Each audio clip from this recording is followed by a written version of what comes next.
Hi angels, this will be the chapter 14 of You Are My Heroes by Lavender Thoughts 21 on AO3, Asleep and Betrayed. Aizawa had a peaceful night's sleep once he put the boys to bed again. Bakugo was quick to wash up, and Midoriya was already asleep by the time they got out of the bathroom. It was actually an inconvenience to manually move him off the bed to put on some fresh clean sheets as he lay on the naked mattress. Aizawa was glad for the plastic cover under the regular sheets he bought for the child before. The kids he had fostered before were frequent bedwetters, but it was a common trend among the type of children he fostered. The rest of the night was peaceful. All three of them slept, and there wasn't a hint of sound till well past 8 in the morning. Unbeknownst to Aizawa, Izuku had been up since 7 and was currently in the living room.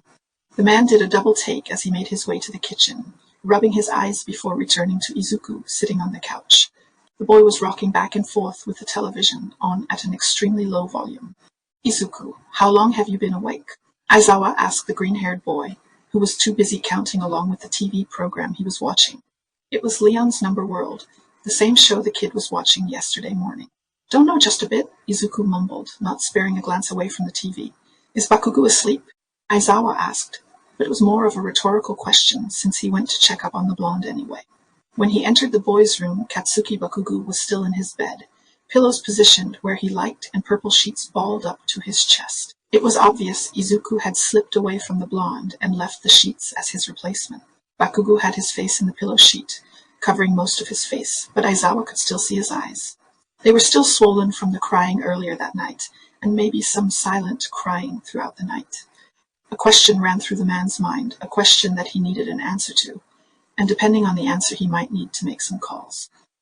The question ate at his gut the more he stared at Bakugo, so instead of waiting for the blonde to wake up, he decided to get an answer from Midoriya, the second best informant. "Midoriya, darling, can you look at me for a second? I need to ask you a question," Aizawa said as he sat next to the boy. Izuku had a glazed look over his eyes as the TV flashed through them. "Please," Aizawa tried one more time and the boy whined, but after a second looked Aizawa in the eye.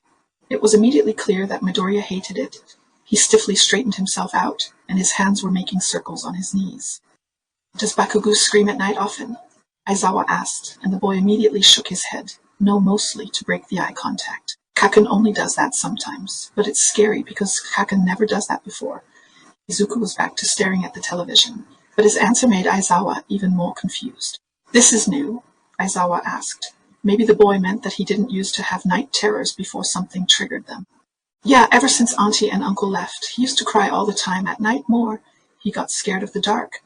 But dark is not scary, right? Nothing's in the dark, monsters are fake. That's what Mom told me. Mom said that when it's dark, nothing is there. That when it's dark, don't scare."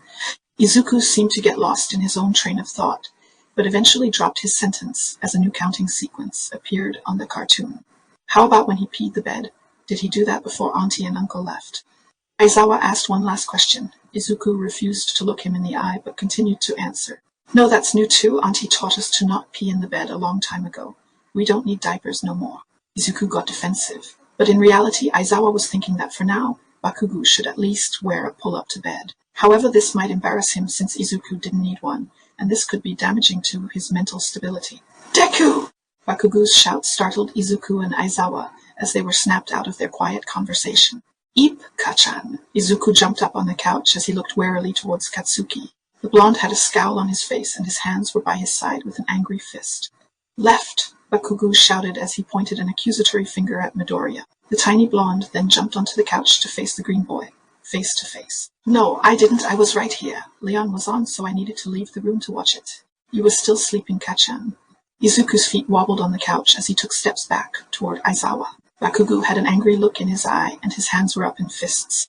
"Wake me up. Can N not be by self?" Katsuki's words were broken, but still held an authoritative tone. It was clear that he wasn't actually that mad, but rather wanted to make sure Izuku wouldn't make the same mistake.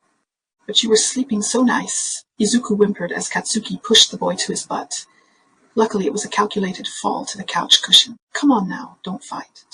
Aizawa let the scene play out in front of him, but made sure it didn't result in a fight that would end up with tears. Izuku whimpered as Katsuki stared angrily at him, bare teeth and all. Izuku knew limited social cues, but had Bakugo's permanently engraved in his brain. "Bakugo apologized," Aizawa stated, enforcing a strict but unthreatening tone. Katsuki, however, just huffed at the man as if to say, "This is between me and him, not you."